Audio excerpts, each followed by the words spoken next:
Mes chers collègues, je vous remercie d'être présents ce soir à cette réunion de la Commission des lois. Chacun a à l'esprit ce qu'il s'est passé ces dernières semaines en France hexagonale et également dans les Outre-mer à l'occasion des manifestations dites des Gilets jaunes, en particulier à Paris les samedis 24 novembre et 1er décembre dernier. Il faut bien sûr condamner ces violences que rien ne peut justifier. Et je pense que tous les députés présents ce soir s'associeront à moi pour rendre un hommage appuyé aux policiers, aux gendarmes, aux pompiers, pour leur professionnalisme dans des conditions extrêmement difficiles. Dans ce contexte, il est normal, sinon indispensable, que la représentation nationale soit informée sans délai sur les modalités selon lesquelles ces rassemblements ont pu être gérés par les services relevant du ministère de l'Intérieur, sur les dispositifs juridiques et opérationnels qui ont été mobilisés et sur les atteintes aux personnes et aux biens qui ont été constatées. Et c'est le sens de cette audition. Nous accueillons ce soir M. Christophe Castaner, ministre de l'Intérieur, M. Laurent Nunez, secrétaire d'État auprès du ministre de l'Intérieur, M. Michel Delpuech, préfet de police de Paris, Éric Morvan, directeur général de la police nationale, le général Richard Lizuret, directeur général de la gendarmerie nationale, ainsi que M. Alexis Marsan, commissaire divisionnaire, chef d'état-major adjoint à la direction de l'ordre public et de la circulation de la préfecture de police de Paris. Je vous propose d'organiser nos débats de la façon suivante. Le ministre et le secrétaire d'État interviendront de façon liminaire pour une durée d'environ 15 minutes maximum. Vous pourrez ensuite leur poser des questions. Il n'y aura pas d'intervention préliminaire des groupes politiques, donc des questions de 2 minutes chacun, et les ministres proposeront leurs réponses. Et je vous rappelle que nous retournerons dans l'hémicycle à 21h30 puisque nous débattons actuellement du projet de loi de programmation de la justice. Monsieur le ministre, vous avez la parole pour votre propos liminaire. Merci Madame la Présidente, Mesdames, Messieurs les députés, Mesdames, Messieurs. Vous avez souhaité que nous puissions intervenir dans votre commission sur les événements survenus ces derniers jours liés à ce mouvement que l'on appelle effectivement des Gilets jaunes. Les scènes survenues samedi à Paris, mais dans de nombreuses autres villes de France, et pas seulement dans des grandes villes, sont d'une violence rarement atteinte.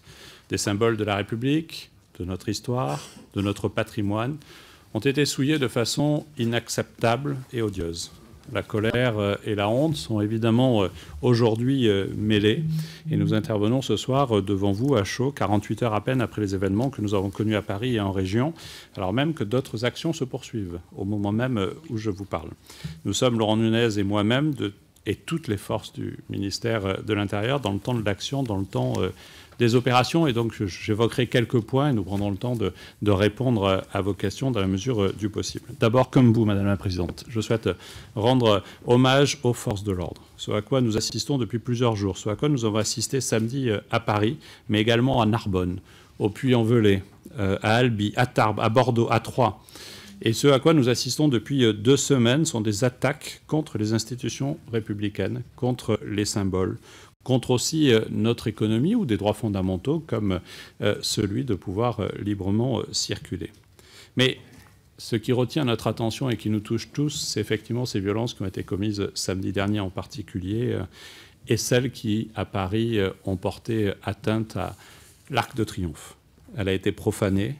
Mais je pense aussi aux parlementaires qui ont été menacés, aux préfectures qui ont été attaquées, vandalisées, incendiées, tout comme aussi des attaques sur un trop grand nombre de permanences parlementaires. Comme l'a fait ce midi le président de la République, je tiens devant vous, devant les représentants de la Nation, à rendre solennellement hommage à tous les personnels de mon ministère, préfets et personnels des préfectures, policiers, gendarmes, sapeurs-pompiers.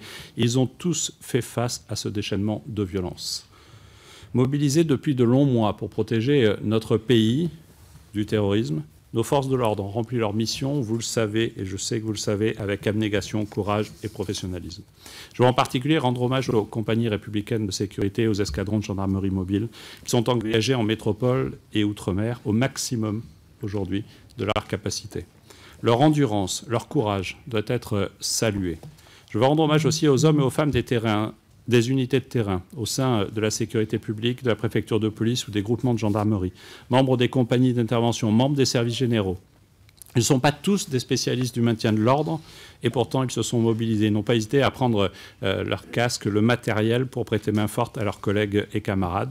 Ils ont tenu ferme face aux attaques d'ultra sans vergogne, à Charleville-Mézières, à Toulouse, à Saint-Étienne, à Avignon.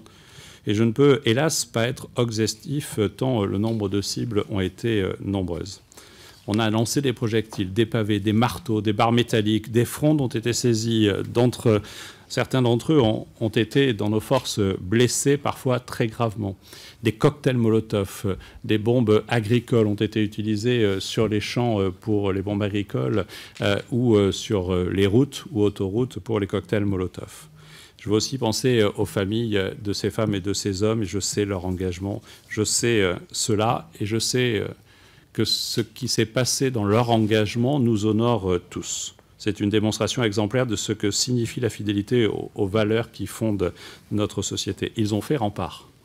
Ils ont fait un rempart républicain. Et attaquer les forces de l'ordre, c'est s'attaquer à la République. C'est s'attaquer à des hommes, des femmes qui mettent leur vie au service en risque au service de notre sécurité au quotidien. C'est s'attaquer à des pères et à des mères de famille.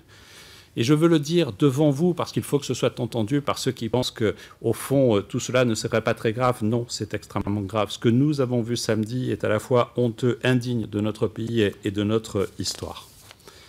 Le mouvement des Gilets jaunes se distingue très fortement des mouvements revendicatifs que l'on a pu connaître par le passé, avec plusieurs caractéristiques différentes. Et ça rend compliqué l'appréhension à la fois du sujet et la meilleure façon d'organiser notre défense. La première chose que je retiens, c'est l'évolution et la dérive de ce mouvement. Je le rappelle, samedi 17 novembre, 292 000 personnes participaient à des actions, à des rassemblements dans toute la France. Dans la grande majorité des cas, même si seuls 10% des manifestations avaient été sollicité, demandé, déclaré. Il s'agissait d'un mouvement pacifique et bon enfant. Malgré déjà l'apparition d'actes de blocage et de tension, celles et ceux qui contribuaient n'étaient pas dans cet objectif de violence que nous avons vu depuis. Et j'ai donné des instructions très claires dès le samedi matin pour que systématiquement nos forces de l'ordre aillent les protéger. Parce qu'effectivement, on a vu des accidents graves, des accidents mortels. Et donc la première mission de nos forces de l'ordre a été de sécuriser systématiquement, quand ils ont pu le faire, dans près de 1200 endroits en France, l'organisation de ces manifestations. Mais toute la difficulté était que cette désorganisation, non-déclaration, mais plus globalement désorganisation, le mode opératoire choisi ont mis en danger les manifestants et d'autres usagers. Une personne a trouvé la mort, je l'ai dit, 388 ont été blessés immédiatement.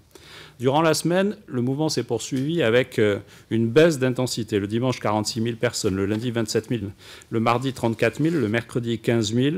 Et c'est un socle qui s'est maintenu jusqu'à la journée du samedi 24 novembre. Ce jour-là, le mouvement a basculé dans la violence. 166 000 participants à des exactions, destructions et pillages commis dans les quartiers, notamment des Champs-Élysées. Face à l'absence d'organisation, malgré des appels à manifester à Paris, nous avions proposé un rassemblement sur le Champ de Mars. Tôt le matin, des éléments proches de l'ultra-droite ont attaqué le périmètre de protection qui avait été mis en place autour des institutions de la République sur le rond-point des Champs-Élysées. Puis, par effet de contagion ou d'opportunisme, d'autres groupes ont multiplié les attaques contre les forces de l'ordre sur l'avenue des Champs-Élysées. À Paris, 103 interpellations ont été réalisées. La semaine suivante, la mobilisation n'a cessé de décroître, alors que les points de tension se multipliaient. 12 000 à 17 000 personnes, selon les jours, ont été recensées sur les différents points de blocage.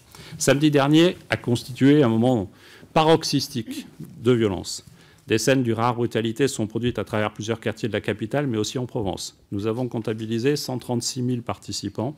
Il y a eu 682 interpellations dans toute la France, dont 412 à Paris, un chiffre qui n'a jamais été atteint précédemment.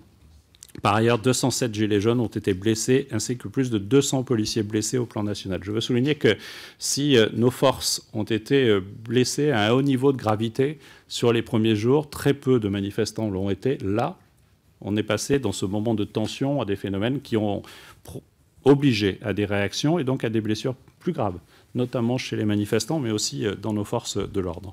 Je crois qu'il faut avoir en tête que si ce chiffre d'interpellation n'a jamais été atteint, si ce chiffre de blessés n'a jamais été atteint, c'est vraiment l'incarnation de cette radicalisation violente qui n'est contestée par aucun des observateurs aujourd'hui. La bascule s'est effectuée dès la première semaine avec un changement très net de physionomie. Sur le plan sociologique, je ne vais pas être bavard, mais on peut l'évoquer. Sur le plan géographique, le mouvement qui, au départ, concernait uniformément la France est concentré à l'ouest d'une ligne Amiens-Grenoble, pour l'essentiel. Et sur le plan des perturbations, alors que les voies de communication étaient au départ les cibles majoritaires, sont progressivement des centres économiques, dépôts pétroliers, centres logistiques ont été visés. Et samedi dernier, un nouveau palier a été franchi avec des exactions commises à l'encontre des symboles de l'État, mairie, préfecture, trésorerie, permanence parlementaire.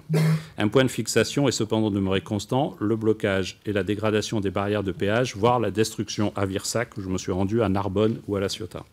Je retiens ensuite l'incapacité du mouvement à se structurer, à faire émerger un ou plusieurs leaders capables de dialoguer avec les institutions, capables d'organiser la sécurité des rassemblements, capables de venir en préfecture, préparer les manifestations de voie publique. Quel est le résultat? Il n'y a pas d'organisateur, il n'y a pas de déclaration, il n'y a pas de responsabilité.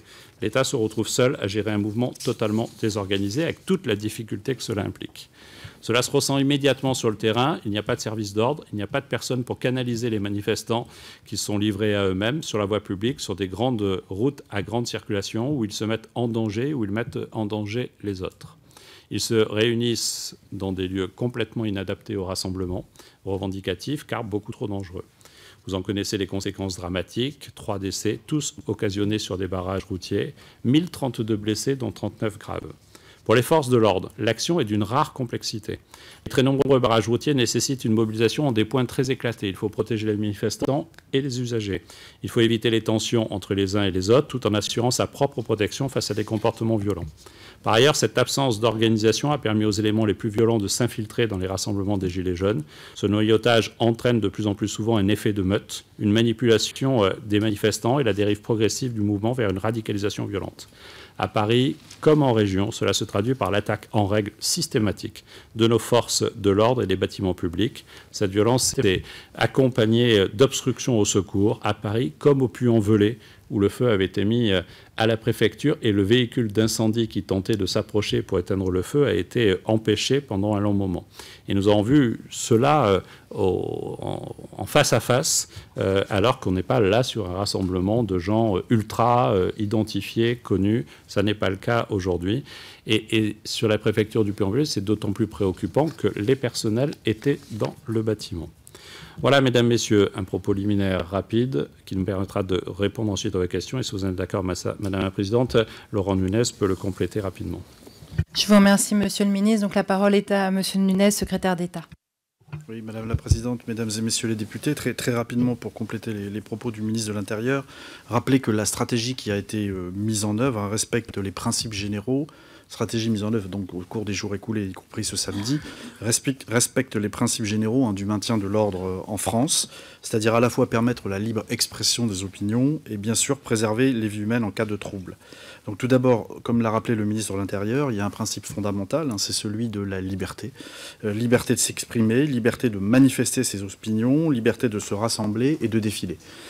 Mais pour cela, il existe un cadre juridique qui est que chaque manifestation doit faire l'objet de ce qu'on appelle une déclaration qui est adressée au préfet territorialement compétent qui en accuse réception. Et lorsque ce rassemblement est significatif, qu'il rassemble un grand nombre de personnes ou qu'il emprunte un itinéraire plus compliqué à gérer, les services de police prennent alors contact avec les organisateurs afin de déterminer le nombre de participants et les mesures d'encadrement à prendre en compte, qui sont bien évidemment systématiquement des mesures de protection des personnes et des biens. Le préfet est habilité à prendre des mesures qui limitent cette liberté de manifestation et qui peuvent aller d'ailleurs jusqu'à l'interdiction en cas de risque insupportable, selon la jurisprudence, la notion de risque insupportable de trouble à l'ordre public. Bien évidemment, avant d'en arriver à l'interdiction, et c'est le cas à Paris très fréquemment, il y a toute une gradation de mesures qui peuvent consister à définir un trajet spécifique convenu avec l'organisateur, un itinéraire, des endroits à éviter, ce qui permet et notamment certains quartiers, c'est notamment le cas des quartiers où se sont réunis les manifestants manifestants des Gilets jaunes, enfin qui ont participé, on va plutôt dire, à des attroupements des Gilets jaunes. Ils ont choisi, jeté leur dévolu sur des quartiers qui, traditionnellement, de tout temps et sous toutes les majorités, n'ont jamais donné lieu à des revendications, à des manifestations revendicatives déclarées et déclarées. Donc tout cela est une question de proportionnalité, comme vous le savez toutes et tous, qui est systématiquement appréciée au cas par cas pour trouver un équilibre entre l'exercice de la liberté de manifester et d'expression et le respect et la préservation de l'ordre public. Donc c'est donc en vertu de ces principes de liberté et de graduation des mesures qu'il a été décidé de ne pas interdire la manifestation du 1er décembre, malgré les incidents survenus le week-end précédent, puisque donc un périmètre avait été défini sur les Champs-Élysées, qui était un périmètre contrôlé, qui tenait compte donc des incidents qui s'étaient tenus la semaine passée, alors qu'un périmètre d'exclusion de manifestation avait lui été maintenu et qui visait à protéger les institutions de la République, à commencer par le Palais de l'Élysée et l'Assemblée nationale. Toutes les manifestations d'envergure nationale ou internationale, ou celles qui présentent un risque particulièrement élevé de troubles à l'ordre public, font naturellement l'objet d'un suivi attentif. Et nous nous inscrivons de ce point de vue avec le ministre de l'Intérieur dans les pratiques que tous nos prédécesseurs ont scrupuleusement appliquées: fixer un cap, définir des priorités et répartir des moyens en fonction de l'événement à encadrer. C'est ce qu'on appelle une stratégie de maintien de l'ordre, et il revient sur le terrain au préfet de l'exécuter, car ce sont les préfets qui sont responsables de l'ordre public dans leur département ou dans leur territoire. Et c'est donc lui qui définit les dispositifs de sécurité et qui prend les décisions opérationnelles en s'appuyant sur les services de police et de gendarmerie. Notre conception du maintien de l'ordre est simple. Il s'agit de la doctrine qui a été appliquée en France depuis des décennies. Elle repose sur une exigence: limiter au maximum les contacts physiques et les violences qu'ils peuvent entraîner. Cela passe par un maintien de l'ordre à distance des manifestants afin d'éviter les affrontements, les blessures, voire davantage. Naturellement, il y a intervention systématique des forces de l'ordre en cas de trouble à l'ordre public ou en cas de débordement. Le fait de se tenir à distance n'exclut pas une intervention rapide quand il y a des troubles et des incidents. Et c'est d'ailleurs ce qui s'est passé le 1er décembre, mais je pense qu'on aura l'occasion d'y revenir. Voilà, et bien évidemment, cela passe par un ensemble de moyens et de techniques d'intervention proportionnés qui sont destinés à repousser et éloigner les fauteurs de troubles. Vous l'aurez compris, donc deux choses nous importent au final. Premièrement, c'est de permettre aux manifestants pacifiques de s'exprimer librement en toute sécurité. Et bien évidemment, deuxièmement, c'est de réduire au maximum le risque pour les personnes manifestant comme pour les membres des forces de l'ordre. Donc c'est dans cet esprit que nous avons abordé avec les autorités ici présentes les jours passés, et c'est dans cet esprit, Madame la Présidente, et j'en termine, que nous aborderons les prochaines journées. Monsieur le secrétaire d'État, je vous remercie. Donc, nous allons maintenant prendre des questions. Je vous propose donc un temps de 2 minutes par question. J'ai un certain nombre d'inscrits. Je m'arroge le privilège de vous poser la première. Et puis, nous ferons des séries de 5 questions et je vous laisserai répondre et organiser vos réponses entre vous comme vous le souhaitez. Donc, vous venez de nous expliquer que vous aviez fait face à des manifestations d'un genre particulier, qui n'avaient pas d'organisateur, qui n'avaient pas été déclarées, avec des responsabilités très, très diffuses, et que c'était effectivement extrêmement compliqué de canaliser ces manifestations. Et on a pu voir que dès 9h du matin, au niveau de l'Arc de Triomphe notamment, des premiers actes extrêmement violents se sont déroulés, et que le fait d'avoir bloqué les Champs-Élysées avait permis, en tout cas eu pour conséquence, une concentration des manifestants sur cette zone-là. Je voulais savoir à cet égard si vous aviez bien mesuré la possibilité que justement la fermeture des Champs-Élysées occasionne un blocage sur l'Arc de Triomphe. Et au vu de ce blocage et des événements qui sont survenus à cet endroit-là, comment se fait-il que vous n'ayez pas réussi à évacuer les manifestants et qu'on ait pu voir ces images perdurer pendant une grande partie de la journée à cet endroit-là et causant des dommages qui nous ont tous bouleversés? Donc, c'est pour une première question. Deuxième question, Madame Marie Guévenoux pour La République En Marche. Merci Madame la Présidente. Monsieur le Ministre, Monsieur le secrétaire d'État, au nom du groupe majoritaire, je souhaite vous remercier d'avoir répondu à l'invitation de la présidente de la Commission des lois pour cette audition qui fait suite aux terribles scènes de violence de samedi vécues à Paris, mais aussi dans les territoires. La représentation nationale s'adresse à vous dans le cadre normal de son travail du contrôle du gouvernement. En à vos propos, permettez-moi de saluer le travail et le dévouement admirable, vous l'avez souligné, de nos forces de l'ordre et de sécurité. Permettez-moi aussi de vous dire l'exigence de responsabilité qui est la nôtre. Nous souhaitons nous tenir loin des polémiques politiciennes et voulons simplement être éclairés sur les faits qui se sont déroulés samedi. Depuis plusieurs semaines, les députés de la majorité rencontrent de nombreux Français, gilets jaunes ou pas, qui viennent nous faire part de leurs difficultés, et c'est leur voix que nous portons.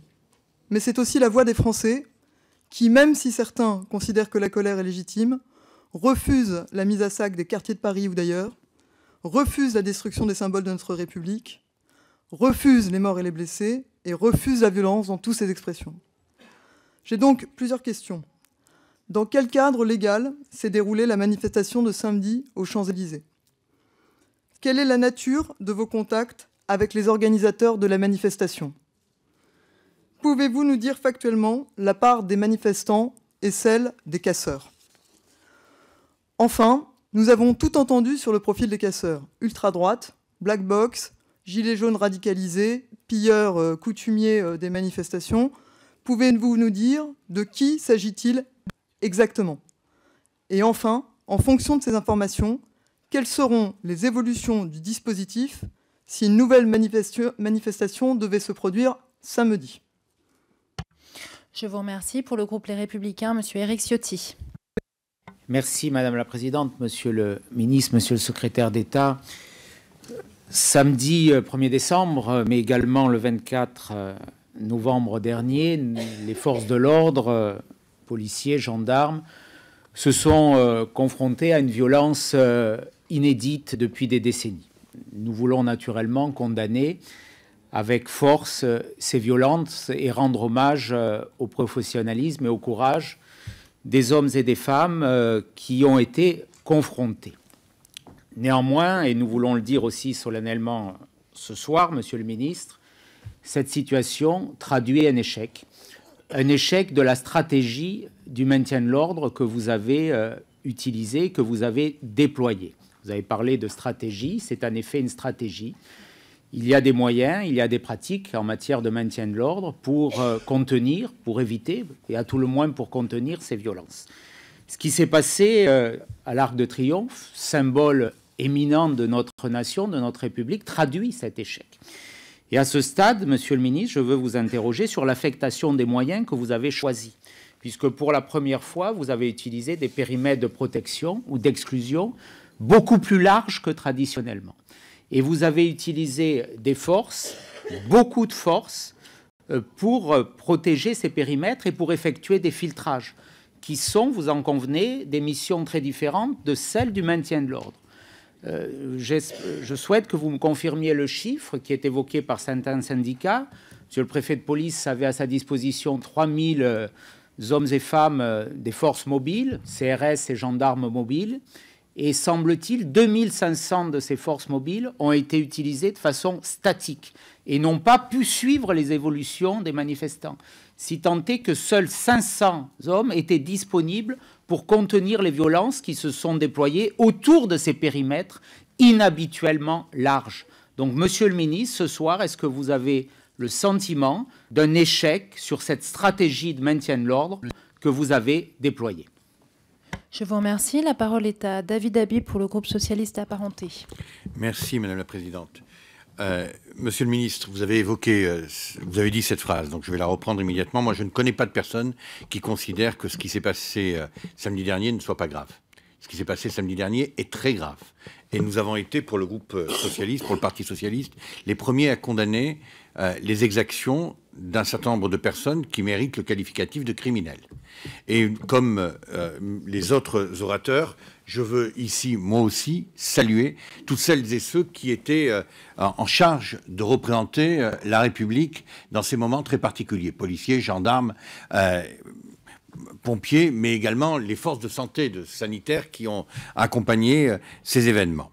Une fois qu'on a dit cela, on doit revenir sur ce qui est effectivement, pour reprendre l'expression de M. Ciotti, un échec. Un échec de plus pour ce gouvernement. Un échec de plus pour cette majorité. Vous avez dit tout à l'heure, je ne connais pas de personne qui considère que ce qui est passé n'est pas grave. Je veux ajouter, moi, je ne connais pas de ministre qui ne fasse pas le lien entre ce qui s'est passé et le climat social qui existe dans ce pays depuis 3 semaines, climat auquel le gouvernement est sourd, climat auquel la majorité est sourde. Alors je veux ici d'abord évoquer la question de l'anticipation. Y a-t-il eu des informations, disposiez-vous d'informations sur la participation d'un certain nombre de mouvements d'ultra-droite à cette journée de samedi?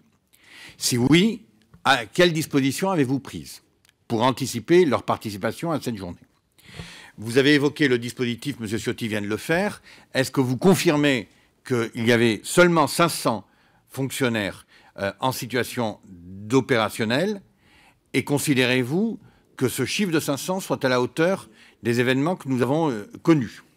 Troisièmement, je souhaite, avant une éventuelle manifestation que je ne souhaite pas sur Paris, que vous puissiez nous dire quel est l'état aujourd'hui des forces de police en termes de fatigue, en termes de mobilisation, en termes de capacité à réagir à des faits qui pourraient malheureusement se répéter. Je vous remercie. La parole est à Maïna Sage pour le groupe UDI Agir Indépendant.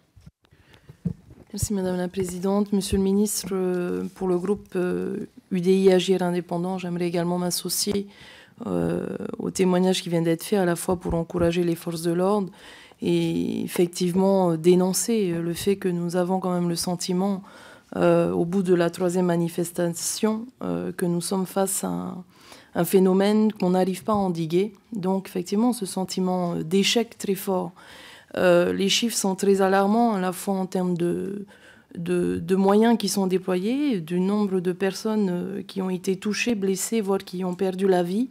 Je voudrais quand même que vous puissiez apporter à votre bilan des chiffres sur l'outre-mer. On a tendance à l'oublier, mais je voudrais rappeler que la situation est aussi très grave à La Réunion. Donc si vous pouvez, dès ce soir, nous faire un point de situation, je voudrais le dire, le souligner, parce qu'on n'en parle pas beaucoup, mais nous avons une ministre de l'Outre-mer qui a eu le courage d'y aller et qui est au milieu des manifestants et qui discute avec eux. Ce qui m'amène également à ma question principale et primordiale, c'est comment se passera les événements de samedi prochain. Sommes-nous en mesure de répondre face aux dégâts qui ont été causés? Sommes-nous en mesure de répondre, effectivement, ne serait-ce qu'en termes d'effectifs, à assurer la sécurité? Et évidemment, en conclusion, vous dire que vous êtes, vous, en aval pour endiguer le phénomène, mais on ne peut pas passer cette audition sans rappeler qu'en amont, il est nécessaire désormais, nous encourageons l'ensemble du gouvernement et de la majorité à y réfléchir. Nous sommes à J-quelques jours des prochaines manifestations, à entendre cet appel, à entendre ces manifestants et à leur témoigner, je pense, dès demain, un acte fort qui change de cap et qui reconnaît aujourd'hui la gravité de cette situation et le fait que nous allons droit dans un mur. Il faut un moratoire qui permette d'apaiser, de ramener cet apaisement nécessaire à la discussion. Merci. Je vous remercie. Et pour clore cette première série de questions, Monsieur Stéphane Peu pour le groupe GDR. Merci Madame la Présidente, Monsieur le Ministre, Monsieur le Secrétaire d'État. Au nom des députés communistes, je voudrais à mon tour condamner avec la plus grande force et la plus grande vigueur les violences que nous avons connues ces derniers jours, et notamment ce dernier week-end, et saluer le courage des forces de l'ordre. D'autant plus saluer le courage des forces de l'ordre que l'on sait la situation de stress, d'accumulation d'heures supplémentaires, de conditions de travail difficiles qui est le leur en temps ordinaire, si je puis utiliser ce qualificatif. Ce qui n'est pas d'ailleurs sans inquiéter sur la difficulté psychologique pour chacun d'entre eux, malgré le grand sens de la mission qui est la leur, pour mener à bien la poursuite du maintien de l'ordre dans notre pays si cette situation devait perdurer. Et donc j'ai interrogé des amis policiers, des responsables policiers aujourd'hui dans la perspective de cette audition, et tous m'ont dit il n'y a pas de solution sécuritaire à la crise que connaît le pays. Il n'y a qu'une réponse politique qui doit être apportée le plus rapidement possible pour que le pays puisse retrouver un peu plus d'accalmie. Et donc, bien évidemment, c'est ce qu'on a dit en rencontrant le Premier ministre aujourd'hui, l'urgence d'une réponse politique qui puisse calmer la situation dans le pays. Mais je voudrais, sans en rajouter aux questions qui ont été posées par d'autres collègues, vous dire les risques d'une contagion et d'une extension. Je suis un député de la Seine-Saint-Denis. Aujourd'hui, jusqu'à présent, c'est un département qui était assez peu concerné par le mouvement des Gilets jaunes, pour un tas de raisons sur lesquelles je ne vais pas m'étendre. Mais depuis ce matin, on avait 25 lycées bloqués. Il y a eu des affrontements avec des lycéens dans le département de la Seine-Saint-Denis. Et très franchement, si l'absence de réponse politique à la hauteur de ce qui est nécessaire devait se traduire demain ou dans les jours qui viennent par une jonction avec les quartiers et la jeunesse de notre pays, je crains que nous soyons en très grande difficulté pour maintenir l'ordre et la sécurité publique dans notre pays. Je conclurai juste en disant que je suis sans doute l'élu dans cette Assemblée qui a, avec ma formation politique, le plus d'expérience des manifestations et des services d'ordre. Et donc, je ne méconnais pas la difficulté qui est la vôtre pour maintenir l'ordre dans des rassemblements non inorganisés, comme le sont celles des Gilets jaunes. Mais pour autant, attachons-nous à une réponse politique. Je vous remercie. Et je vais donner la parole à Hugo Bernalicis pour le groupe La France Insoumise. Ainsi, tous les groupes se seront exprimés pour cette première série de questions. Hugo Bernalicis. Merci, Madame la Présidente. Monsieur le ministre, bon, il est clair que je vais m'associer en partie à ce que vient de dire mon collègue Stéphane Peu. D'abord dire que la formule que nous avons employée en disant qu'il n'y a pas d'ordre public sans justice sociale se réalise sous nos yeux. Le sentiment d'injustice sociale traduit un désordre public. Oui, les gens surgissent comme ça sur la scène publique, dans l'espace public, sans organisation, parce qu'ils sont pris aux tripes et qu'ils ont envie de défendre une revendication qui leur semble juste et légitime. Et on ne sait pas gérer ça. On ne sait pas gérer ça. On ne sait pas le gérer, en tout cas, avec des moyens d'ordre public. Et en réalité, si les choses se poursuivent, vous savez, comme nous, Monsieur le ministre, qu'il n'y a aucun dispositif policier qui est capable de contenir ça. Absolument aucun. Et qu'on va aller de débordement en débordement.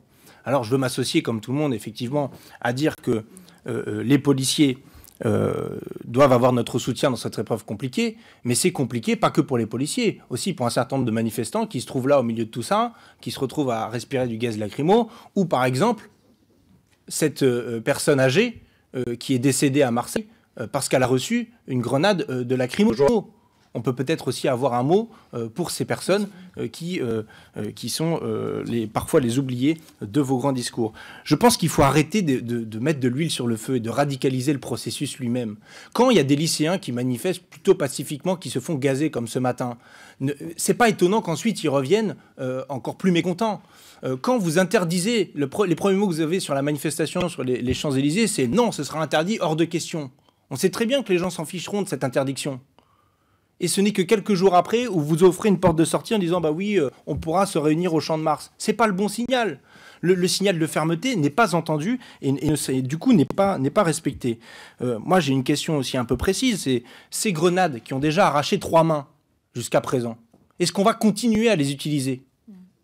C'est une vraie question concrète. Moi, je ne suis pas pour que des mains soient arrachées. Et dans les 3, il y a celle d'un policier à La Réunion. Donc, il faut quand même, à un moment donné, en finir avec ce genre de matériel. Je vous remercie. Monsieur le ministre. Merci. Je ne relèverai pas les propos, ça ne veut pas dire que je les écarte, qui sont la réponse sociale à apporter par rapport à la question de l'ordre public. Mais l'objet qui nous rassemble ce soir, c'est la question de l'ordre public. Mais évidemment, ne voyez pas dans cette déclaration liminaire un jugement par rapport à celles et ceux qui se sont exprimés sur cela. Je pense qu'il faut partir des faits. Je le dis en particulier à M. Bernalicis. Partir des faits, c'est ne pas affirmer qu'une dame est morte d'une lacrymo. Une enquête est en cours, elle est morte d'un choc opératoire. Il y a une enquête qui précise ça. Le procureur a demandé à l'IGPN de travailler aussi sur ces éléments. Et nous voulons faire toute la vérité sur ce sujet, mais attention à ne pas nous emballer et à qualifier des faits d'une façon qui ne correspond pas à la même réalité. De même, vous avez évoqué les grenades qui ont emporté 3 mains, et vous avez évoqué un policier à La Réunion. Dois-je préciser que c'est un policier qui était dans sa voiture, qui a tenté de se défendre, qui a été caillassé, attaqué, et qui, effectivement, pour se défendre, n'avait qu'un choix, celui d'utiliser une bombe lacrymo, vous m'interrogez s'il faut les supprimer, ou son arme. Et il a, à juste titre, usé de proportionnalité dans la défense, sorti une grenade lacrymo, j'ai échangé avec lui assez longuement pour avoir cela en tête, et à ce moment-là, il a été blessé par cette grenade. Il faut avoir en tête que dès lors que nous choisissons effectivement de repousser les attaques dont nous faisons l'objet, il faut utiliser des moyens. Et les bombes lacrymo font partie de ces moyens. On pourra réfléchir ensemble à la doctrine. Et je pense qu'il faudra effectivement, à l'aune de ce qui vient de se passer, mais je donnerai quelques chiffres aussi sur l'évolution des effectifs des forces mobiles, il faudra nous interroger sur la doctrine, la revoir en profondeur, tout comme il faudra la revoir pour samedi prochain. J'aborderai cela, mais en ayant en tête que, évidemment, il ne s'agit pas dans une audience publique de déterminer et de surtout d'indiquer quels seront les façon dont nos forces de l'ordre vont protéger la capitale et les autres villes de France, mais je vous dirai quelques éléments sur cela. Je crois aussi, M. Bernalicis, que je suis obligé de vous dire que si aucune revendication juste et légitime ne doit être tue, aucune ne peut justifier la violence et la volonté de tuer. Parce que ce à quoi nous avons eu affaire, c'est aussi la volonté de tuer et de tuer nos forces de l'ordre. Je reviendrai sur différents sujets et d'autres pourront compléter. Je vais, Madame la Présidente, vous dire toute la difficulté de gérer un site. Pourquoi tous les ministres de l'Intérieur successifs ont toujours voulu éviter qu'il y ait des manifestations sur les Champs-Élysées? Parce que nous savons les conditions des 24 accès sur les Champs-Élysées, parce que nous savons le risque qui existe sur cette très large avenue, parce que nous savons que les effets de déport peuvent effectivement susciter les dommages que l'on a constatés ce week-end. Et c'est la raison pour laquelle nous avons tout de suite, comme tous les ministres de l'Intérieur qui se sont succédés place Beauvau, dit ce lieu n'est pas possible. Certains ont apporté, au fond, un soutien au choix de ce lieu. Au fond, c'est parti sur les réseaux sociaux. Personne n'a assumé la responsabilité. Une question a été posée ainsi sur comment sont organisées les manifestations. C'est un message sur un réseau social et ça devient un lieu emblématique et ça devient ce lieu-là. Et j'ai fait le choix, j'en assume la responsabilité, de tendre la main aux Gilets jaunes pour justement faire en sorte que la manifestation, qui n'a jamais été autorisée sur les Champs-Élysées samedi, il y a 9 jours, puisse se dérouler dans de bonnes conditions. Et nous avons opté pour un modèle que nous pratiquons le 14 juillet ou le 31 décembre, le modèle de la fan zone. Modèle qui mobilise les mêmes forces de sécurité que celles que nous aurons mobilisées pour ce site-là, qui n'étaient pas fermées, Madame la Présidente, qui n'étaient pas bloquées, qui était ouvert au public sous la seule condition formelle d'ouvrir son sac pour vérifier qu'il n'y avait pas d'armes par destination, et dans certains cas, de procéder à des contrôles d'identité. Si les policiers qui faisaient ces contrôles considéraient que c'était une personne à risque, elle était autorisée à contrôler. Mais ce que nous avons vu, c'est qu'au fond, dans la journée, 500, 600, 700 manifestants ont accepté d'ouvrir leur sac parce qu'ils venaient manifester, alors que les autres, d'entrée, ont fait le choix de ne pas passer ces contrôles parce que, justement, ils avaient notamment des armes par destination sur eux. Et donc, ils sont mobilisés sur les champs dès 7h jusqu'à 8h50. Et à partir de 8h50, mais monsieur le préfet de police complétera mon propos, ils ont commencé à attaquer brutalement nos forces. Il y avait, et vous m'avez posé la question, Madame la Présidente, de la question de l'Arc de Triomphe et de toute la valeur symbolique qu'il représente, mais aussi de la valeur touristique, patrimoniale qu'il représente. Il y avait 2 forces qui, en permanence, ont tenté de sécuriser ce site. Elles ont été attaquées à de nombreuses reprises, elles ont perdu le site pour se protéger, pour sauver des vies. Elles l'ont reconquis 6 fois. 6 fois dans la journée, dans une logique de combat, parce qu'il n'y a pas d'autre mot pour qualifier ce qui s'est passé. Et à chaque fois, les adversaires ont reculé dans les rues adjacentes et ont provoqué les dégâts que vous connaissez aussi. Avec toute la difficulté, c'est que dans ce cas-là, il fallait déplacer nos forces pour intervenir, avec systématiquement des violences extrêmement fortes.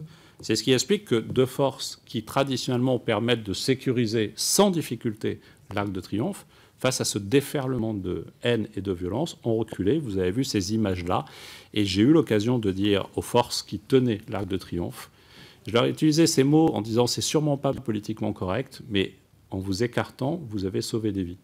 Et je pense que le symbole est aussi lourd de sens pour moi que pour, je crois, chacune et chacun d'entre vous. Mais jamais, comme ministre de l'Intérieur, et tant que je le serai, je n'accepterai l'idée que pour sauver un bâtiment, même avec la puissance symbolique de l'Arc de Triomphe, un policier meurt. Je crois qu'il est essentiel d'avoir cela en tête. Madame Guévenoux m'avait interrogé sur le cadre légal. Dans l'essentiel des cas, il n'y en a pas.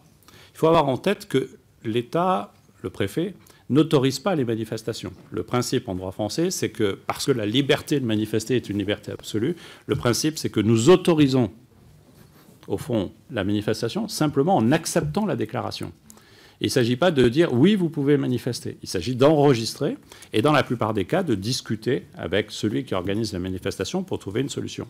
Il y avait la semaine dernière, samedi, plusieurs manifestations à Paris, dont une portée par la CGT, qui s'est parfaitement bien déroulée, avec un interlocuteur, un organisateur, une discussion sur le schéma, généralement un service de sécurité. On connaît tous l'histoire qui peut être débordée à un moment donné, mais jamais par les manifestants. Mais pas que pour la CGT, jamais pour les manifestants qui sont là, mais plutôt par des gens qui s'infiltrent à l'intérieur, et c'est ce que nous avons connu. Et donc, du coup, il n'y a pas de cadre légal, et donc les conséquences sont effectivement que c'est l'État qui prend en charge financièrement, et nous avons débuté dès ce matin, monsieur le préfet de police, auprès des commerçants des démarches. J'ai rencontré les maires d'arrondissement et la maire de Paris tout à l'heure pour qu'on ait un travail d'évaluation des dégâts, et c'est l'État qui doit assumer cela.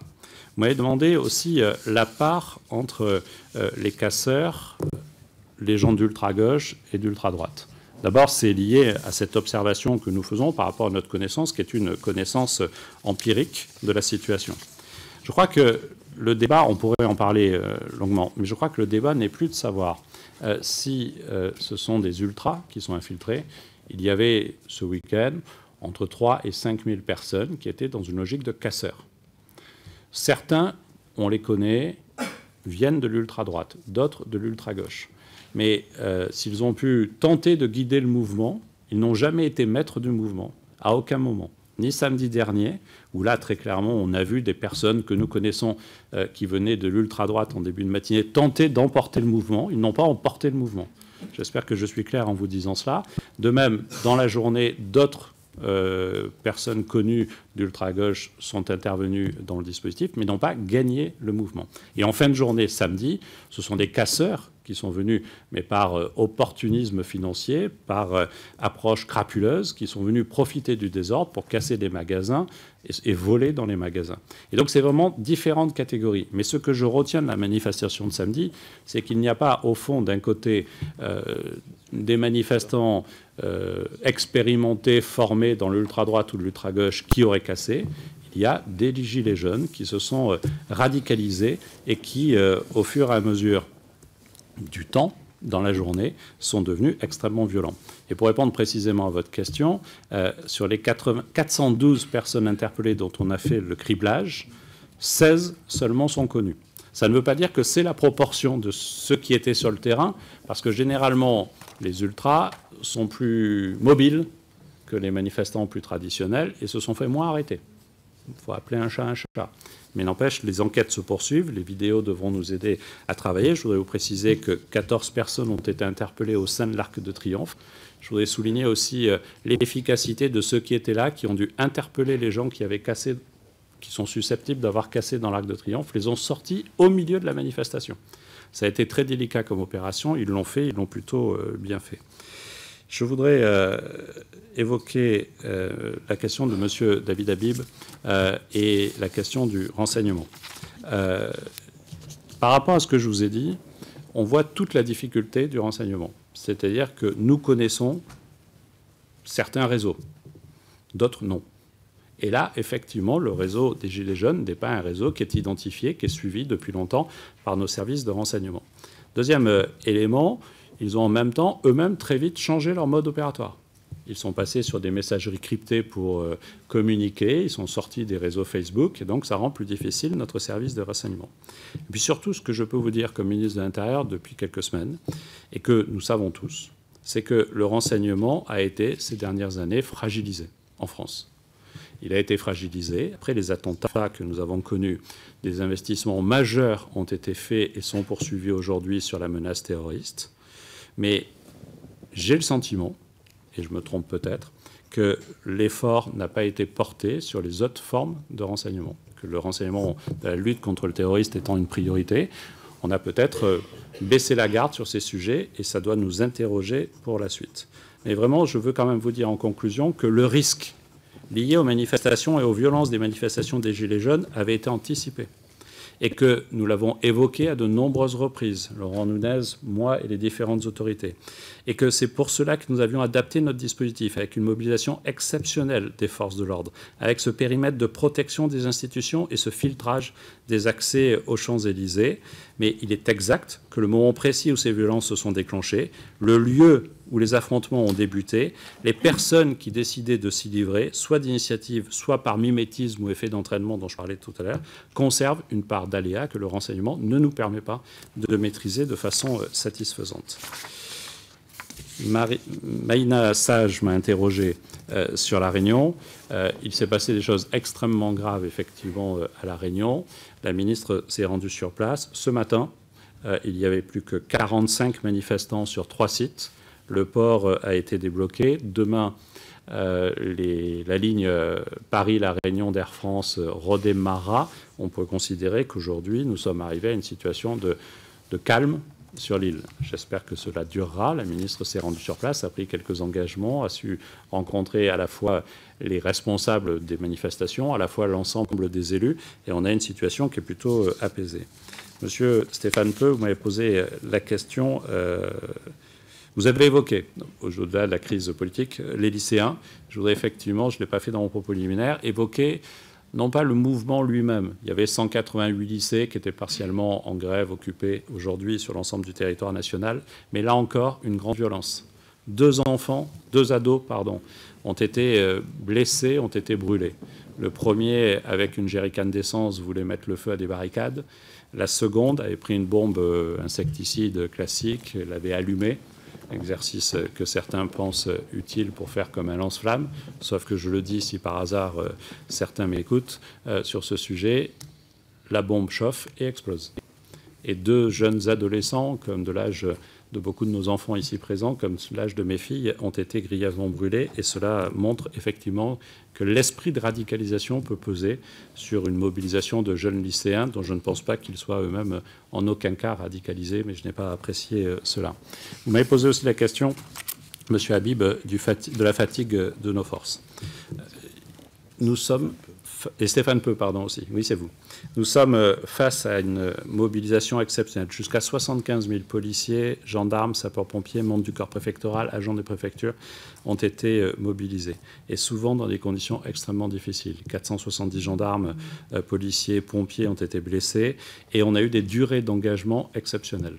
Donc effectivement, il y a une situation de très grande fatigue. Le président de la République a rencontré à midi les CRS, a tenu à passer un message général à nos forces pour les remercier de cet engagement et pour saluer cette mobilisation exceptionnelle. Mais je voudrais vous dire que la fatigue est aussi liée à la fois au mode de défense donc stratégique que nous retenons pour traiter des manifestations, mais aussi à la fragilité, et je l'utilise ainsi, de nos effectifs. Je voudrais rappeler que nous avions en 2008 31 167 gardes mobiles et CRS dans notre pays. Nous en avons aujourd'hui 26 800. Ce qui s'est passé, et le chiffre a baissé jusque 2012 à 26 600 et s'est stabilisé depuis et n'a pas progressé depuis, que ce soit sous le mandat précédent, mais c'était stabilisé, ou que ce soit sous le mandat actuel. Ce qui s'est passé, c'est qu'on a supprimé 15 escadrons de gendarmerie. Et que si on n'a pas supprimé de CRS, on a fait évoluer leur composition. Elles sont passées pour les 2/3 à 3 sections, c'est-à-dire à peu près 600 hommes, moins de 600 hommes, et que ça génère aussi une fragilité. 3 sections, ça change tout par rapport à 4. Et donc du coup, et j'étais à table à midi avec des CRS qui me parlaient de ce quotidien-là et de cette difficulté-là.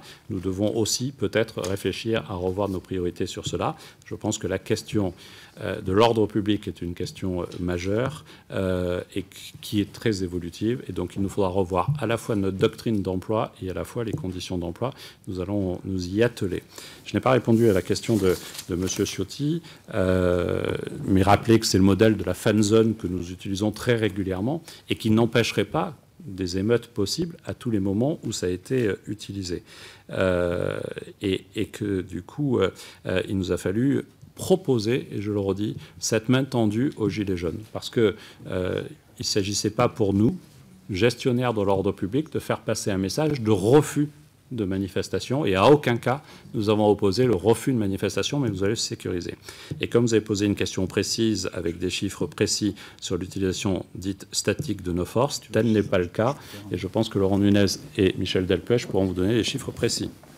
Oui, Monsieur le Ministre, juste un mot avant de passer la parole au préfet de police sur ce qui a été dit par Monsieur Ciotti sur le caractère statique, mobile des dispositifs.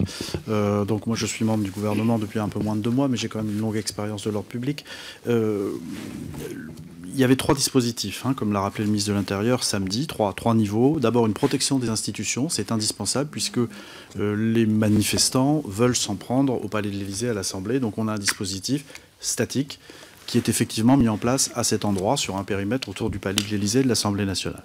Nous avons par ailleurs, comme l'a dit le ministre de l'Intérieur, une zone de contrôle, une zone où l'accès était contrôlé, c'était l'ensemble des Champs-Élysées, dans le cadre de la main tendue qui a été évoquée, et qui faisait également l'objet de dispositifs qui étaient positionnés de manière statique pour assurer les fouilles. Et puis nous avions une 3e partie du dispositif, dont le préfet de police va donner les chiffres, et je vous rassure, on est très loin des 500 effectifs que vous évoquez, heureusement.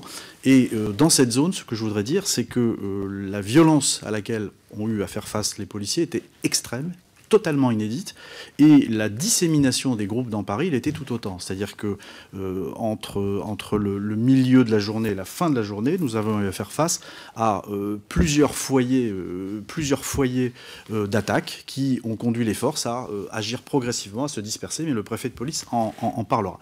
Mais on ne peut pas dire que le dispositif de protection qui sont mis autour des institutions ne sont que des dispositifs statiques. Je dois porter à votre connaissance qu'à plusieurs reprises dans l'après-midi, ces dispositifs qui protégeaient les institutions ont été attaqués de manière extrêmement violente par un certain nombre de manifestants, si on veut, enfin de casseurs, pour essayer de pénétrer le dispositif. Et sans ce dispositif qui était robuste, probablement que les manifestants auraient pénétré à l'intérieur du dispositif avec les risques que ça comportait pour la protection de nos institutions républicaines.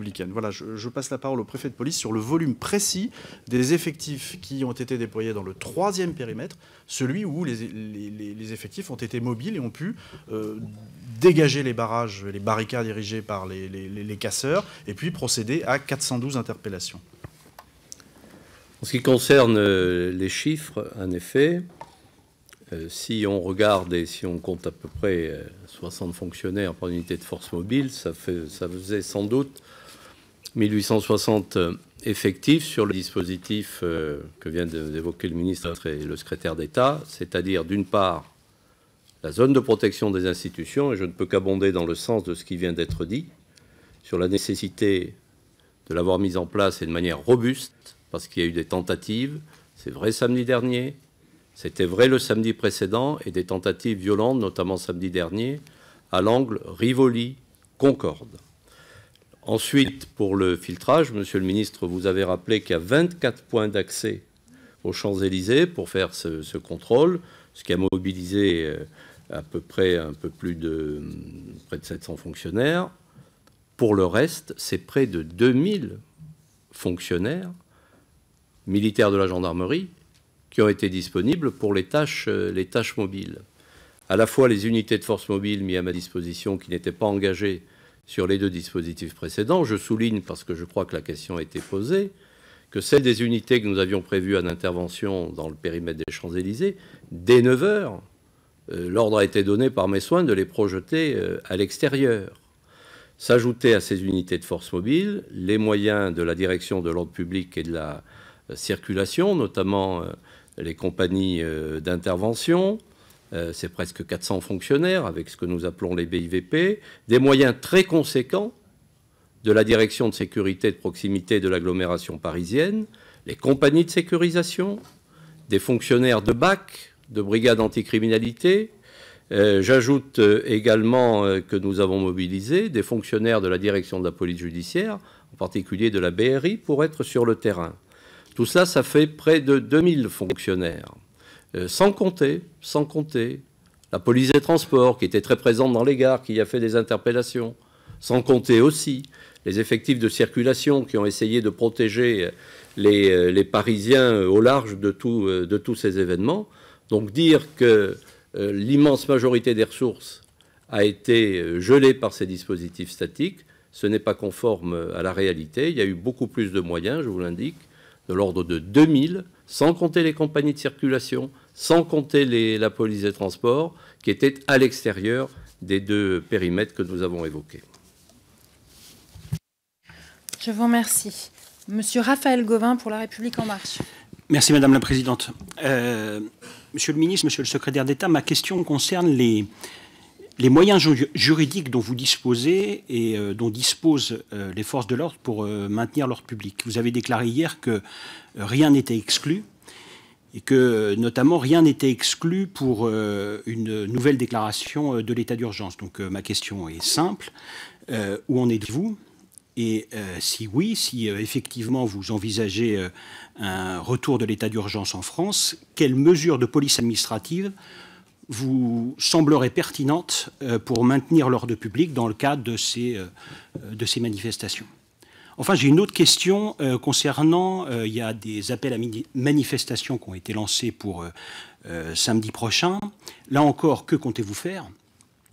Entendez-vous, à supposer que ces manifestations ont été déclarées ou seront déclarées, entendez-vous interdire ces manifestations, notamment au regard, vous avez décrit nos forces de l'ordre qui étaient dans un état de, je cite vos propos, mais la durée de l'engagement était très importante, qu'il y avait un état de fatigue aussi qui était important. Donc entendez-vous interdire ces manifestations ou même interdire à Paris tout rassemblement ? Je vous remercie. La parole est à Monsieur Éric Diard pour le groupe Les Républicains. Merci, Monsieur le Ministre, Monsieur le Secrétaire d'État. Tout d'abord, moi aussi, je suis unanime. Je voudrais rendre un hommage non seulement aux forces de l'ordre, mais aux pompiers et aux professionnels de santé qui ont eu une journée plus que difficile ce samedi. Je vous ai entendu, Monsieur le Ministre, dire qu'il est légitime de protéger les institutions.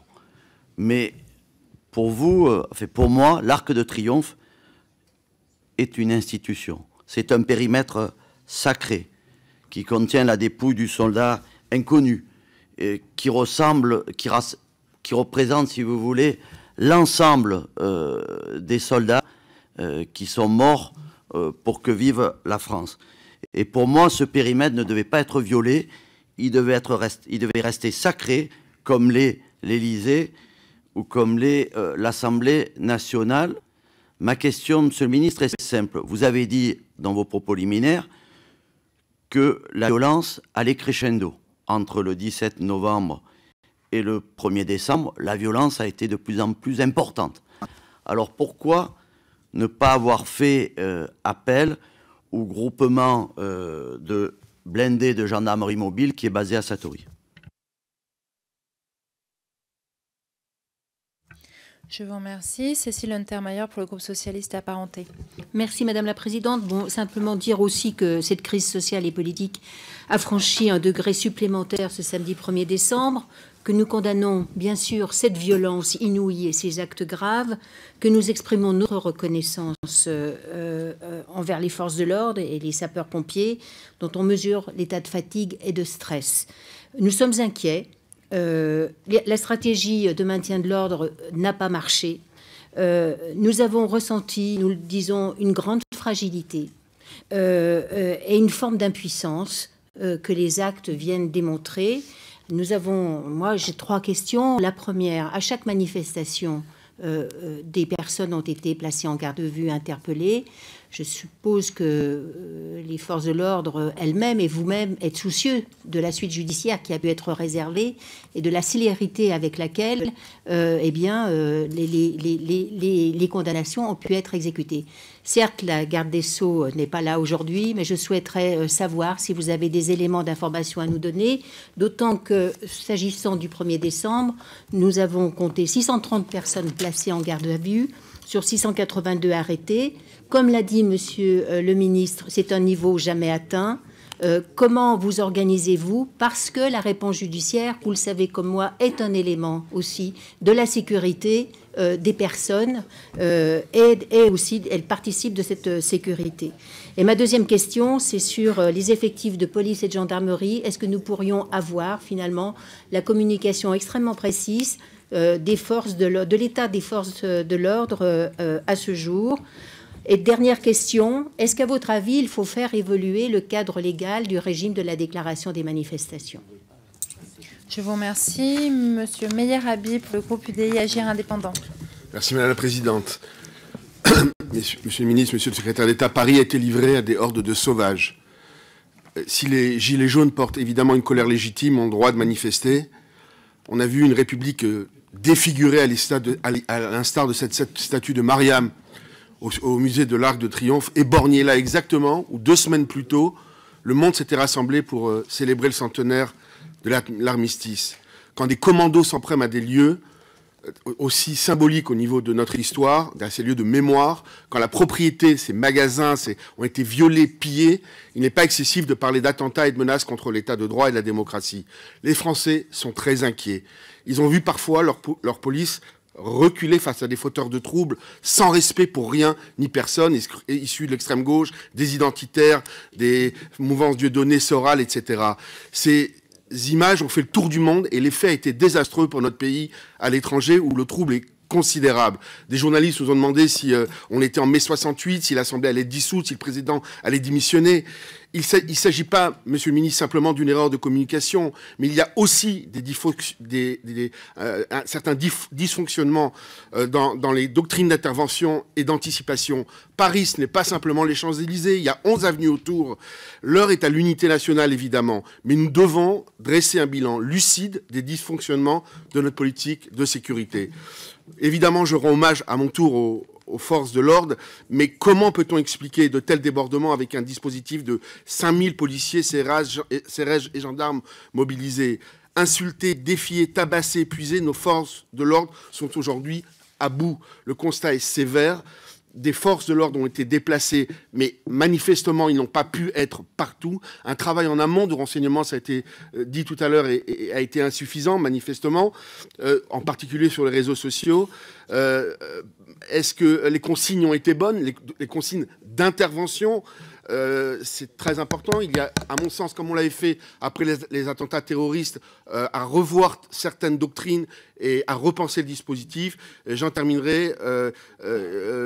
Il faut en finir avec l'impuissance face au déchaînement d'une violence aussi extrême.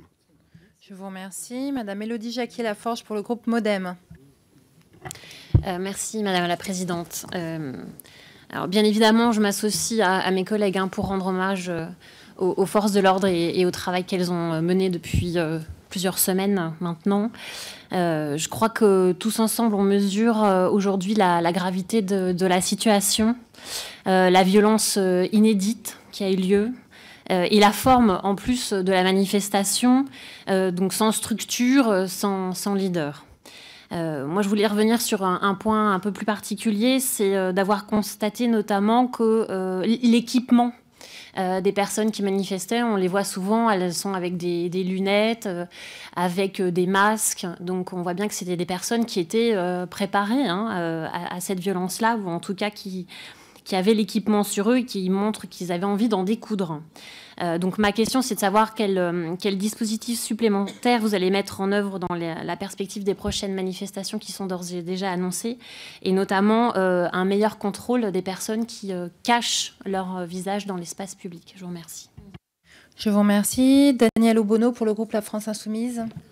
Merci Madame la Présidente. Je voulais commencer par rappeler que samedi, il y a eu ces violences que tous et toutes condamnons, et il y a eu aussi des milliers de personnes, des dizaines de milliers de personnes, plus de 130 000 selon les chiffres du ministère, qui ont pu exercer leur droit de manifestation de manière très très largement pacifique, y compris grâce au travail des forces de l'ordre qui ont pu assurer ce droit constitutionnel. Et c'est tout à leur honneur. Donc, pour comprendre, y compris les raisons de ce qu'on a vu sur les Champs-Élysées, qui n'était pas également la majeure partie des manifestations à Paris, parce qu'il y a eu aussi des milliers de personnes qui ont pu manifester pacifiquement à Paris. Je pense, Monsieur le Ministre, vous vous posiez la question de savoir pourquoi tant de gilets jaunes ont pu être radicalisés et se sont retrouvés sur les Champs-Élysées. Je voulais quand même vous rappeler les propos tenus en juillet dernier, y compris au moment où nous avions un cadre similaire de discussion sur les manifestations du 1er mai. Ces propos indiquaient « S'ils veulent un responsable, il est devant vous, qu'ils viennent me chercher ».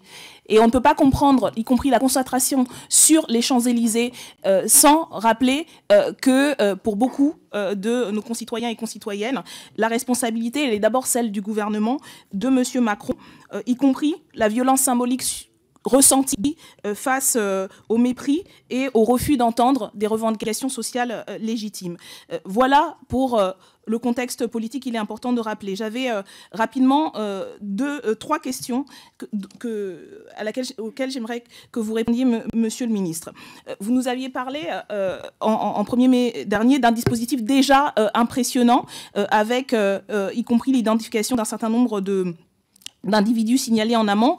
Pourquoi 6 mois plus tard, 8 mois plus tard, on remarque ces mêmes individus, mais sans que vous ayez pu les appréhender? D'autre part, il semble, et il y a beaucoup de vidéos qui circulent, y compris sur les réseaux sociaux, et qui montrent un usage qui semble clairement disproportionné de la force. Est-ce que l'inspection des services de police a reçu des signalements ou s'est saisie par rapport à ces vidéos qui ont été diffusées? Et dernière question, une manifestation était prévue pour le 8 décembre pour les marches pour le climat. Ces manifestations étaient déclarées bien avant, il nous semble. Est-ce que vous pouvez assurer que ces manifestations pourront avoir lieu? Elles n'ont rien à voir avec, elles n'ont pas directement à voir avec les appels des Gilets jaunes, même s'il y a Merci de des conclure, correspondances. Madame Obono. Donc, pouvez-vous confirmer que les appels pour les marches pour le climat, notamment celles de Paris, pourront se maintenir? Je vous remercie. Messieurs les ministres. Merci Madame la Présidente. Tout d'abord, la question de Raphaël Gauvain. J'ai dit que sur les moyens juridiques, je n'avais aucun tabou. Je le confirme. Je pense que tout ce qui, dans le cadre du droit dont vous êtes les acteurs, permet de lutter contre le risque que courraient nos concitoyens doit être utilisé. Mais le fait de ne pas avoir de tabou ne veut pas dire que j'ai une préférence. Et à l'heure qu'il est, je ne considère pas que l'état d'urgence est un outil qui renforcerait suffisamment nos moyens d'intervention.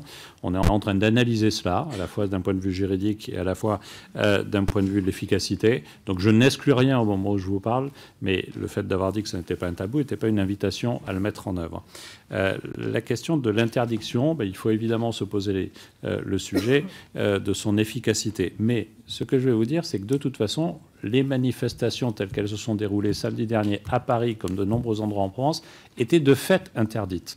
Parce que ça s'appelle un attroupement au sens juridique. Et quand cet attroupement a comme vocation de casser, de blesser, de piller, de voler, de toute façon, on est sur un système interdit. Donc dans ce cas-là, il faut avoir les moyens d'interpeller et on tente de se donner ces moyens-là avec les forces qui sont à notre disposition.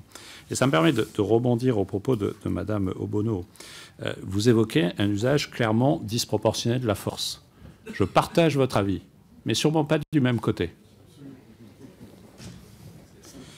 Je voudrais aussi vous dire que, et je réponds à Éric Diard, l'Arc de Triomphe était protégé par deux forces. Deux forces, c'est puissant comme protection. Deux forces, ce sont des femmes et des hommes qui savent, en plus parce qu'ils sont là, la puissance symbolique du fait de devoir reculer. Et la seule chose que j'ai dit, c'est bien évidemment que l'Arc de Triomphe était protégé, mais j'évoquerai des modalités différentes de protection. Et la seule chose que j'ai dite, c'est que je ne reprocherai jamais aux hommes qui ont reculé d'avoir reculé parce qu'il en allait de leur vie. Et c'est cela que je veux dire. Mais évidemment que l'Arc de Triomphe doit être protégé, qu'elle était protégée par de force. Alors on peut se poser la question de savoir pourquoi on n'a pas intégré dans le périmètre de la fan zone l'étoile. J'ai rencontré tout à l'heure des maires d'arrondissement qui m'ont proposé de rajouter le 16e et le 17e. On est là sur un niveau de protection qui implique un nombre de forces qui serait supérieur à celles disponibles en France. Il faut avoir en tête que l'étoile, c'est 12 avenues qui débouchent sur le plateau de l'étoile. Et donc, tenir le plateau, c'est mobiliser 12 forces. et c'est les mobiliser de façon statique. Et on a eu cet échange depuis tout à l'heure. Et ça fait partie des choses que nous évoluerons. Je dirais un mot sur ce que nous anticipons en évolution, même si rien n'est arrêté à l'heure qu'il est. Ça fait partie des sujets sur lesquels nous voyons que la limite du statique est là. Parce qu'il voulait s'en prendre à un symbole. Il y en a d'autres des symboles à Paris. Je ne vais pas les lister, parce que ce serait presque y faire penser. Mais ils sont tellement nombreux, ces symboles de la République, de la fierté de notre histoire, de ce que nous sommes, dans cette valeur représentative, je pense à l'Assemblée, je pense au Sénat, dans sa valeur historique, je pense à d'autres lieux que je n'ai pas cités. Et donc, bien évidemment, ils auraient déplacé leur attaque. Dans les réseaux sociaux tels que les choses circulent aujourd'hui, il y a, je ne vais pas les citer, d'autres lieux que les Champs-Élysées. Et donc, certains pensent que le choix des Champs-Élysées est lié à la présence de l'Élysée. Celles et ceux qui appellent à nouveau la mobilisation pour venir casser à Paris samedi prochain évoquent d'autres lieux qui sont très éloignés des Champs-Élysées. Et donc, on voit bien que de toute façon, ils auraient cherché des lieux symboliques qui auraient atteint notre République. Mais évidemment, il y a un sujet particulier d'émotion, et je partage votre émotion, Monsieur Diard.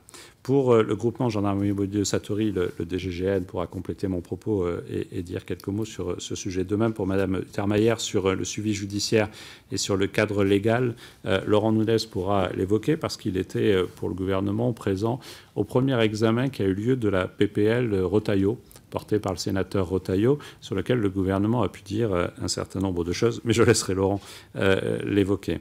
Je vous ai donné l'effectif de nos forces mobiles, je vous communiquerai l'effectif de l'ensemble de nos forces police et gendarmerie, qui ont été déployées dans toute la France, mais qui n'ont pas toutes la même fonction, qui n'ont pas l'habitude de l'ordre public, et qui pourtant ont sauvé la sous-préfecture de Narbonne, qui pourtant ont sauvé, malgré l'incendie, la préfecture du Puy-en-Velay. Ce sont des femmes et des hommes qui ne sont pas dans cette expérience professionnelle-là, mais qui ont su faire face. Ils sont formés, mais pas à ce niveau de gravité, de violence.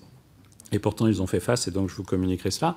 Mais sachez que c'est jusqu'à 67 000 femmes et hommes qu'on a mobilisés, 75 000 en comptant tous les personnels administratifs complémentaires qu'on a mobilisés dans cette gestion. Et je le dis, c'est une fragilité de notre système, c'est lié à cet épuisement qui a été évoqué. Meilleur Habib, vous m'avez interrogé sur la doctrine, revoir la doctrine. Oui, il va nous falloir revoir la doctrine parce qu'il faut au fond l'adapter en permanence. Mais face à ces nouvelles formes de violence, et je ne parle pas seulement du process désorganisé que j'ai évoqué dans mon propos liminaire, il faut bien évidemment que nous puissions avoir des moyens différents. Et je l'ai dit pour le renseignement, comme je dis pour le maintien de l'ordre public, ça fait partie des chantiers que nous souhaitons évidemment ouvrir, parce qu'on voit qu'on a des doctrines qui ne sont plus qui n'ont plus adapté à la réalité des violences dont on fait l'objet. Madame Laforge, vous avez évoqué l'équipement des agresseurs, mais au fond, c'est la raison pour laquelle ils ne sont pas venus sur les Champs-Élysées, tout simplement parce qu'ils sont venus armés, avec leur forme d'armes et de protection. Mais du coup, ils sont venus pour en découdre. Et c'est pour ça qu'ils n'ont pas voulu passer les contrôles, non pas d'identité, mais de sacs, de fouilles, uniquement parce qu'ils étaient venus pour en découdre. Je crois avoir répondu à tout, et donc je dirais juste quelques mots avant de laisser la parole à Laurent Nunez et à Monsieur le Directeur Général de la Gendarmerie nationale. Nous allons faire évoluer, à la fois par une mobilisation exceptionnelle de nos forces sur Paris, mais aussi en province, parce que n'oublions jamais que la province, et celles et ceux qui sont là le savent, a aussi en de nombreux endroits été attaquée, dans des endroits où ça n'était pas du tout l'habitude. Et donc il nous faut effectivement garantir des forces en province. Nous allons renforcer nos forces sur Paris. Nous allons travailler sur l'enjeu de mobilité et se donner les moyens de faire en sorte qu'on puisse être beaucoup plus mobile pour intervenir partout dans Paris, parce que ce que l'on peut craindre demain, c'est qu'on ait, comme ça a été le cas la semaine dernière, une multiplication des lieux. Madame Obono évoquait la manifestation pacifique qui s'est déroulée la semaine dernière et me posait une question.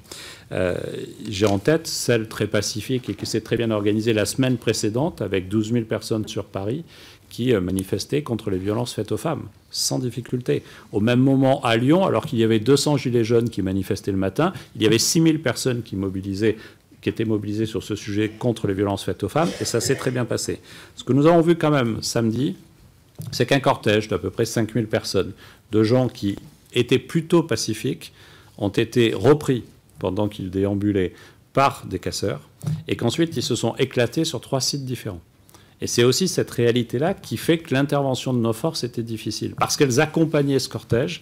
Ce cortège s'est écarté et s'est de façon organisée réparti sur 3 sites, et à ce moment-là, on a eu des attaques sur d'autres lieux que ceux dont on parle autour de l'Étoile ou sur les Champs-Élysées.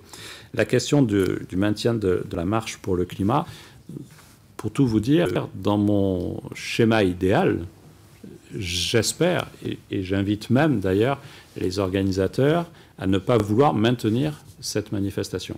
Si tel n'était pas le cas, nous discuterons avec eux pour la sécuriser. Monsieur Nunez.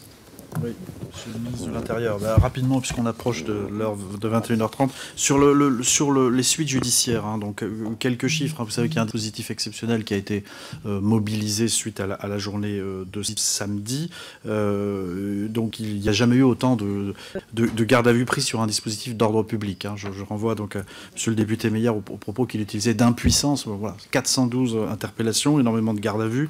Donc aujourd'hui, hein, ce qu'on peut dire, c'est que sur un panel de 331 gardes à vue pour des personnes majeures, 139 ont été présentées, déférées, au parquet de Paris, et 111 gardes à vue ont été prolongées. Donc on a eu un certain nombre de comparutions immédiates qui se tenaient, il y avait plusieurs audiences, et simplement pour faire court, vous dire donc que nous avons eu cet après-midi d'ores et déjà 4 peines de prison fermes, hein, qui ont été prononcées.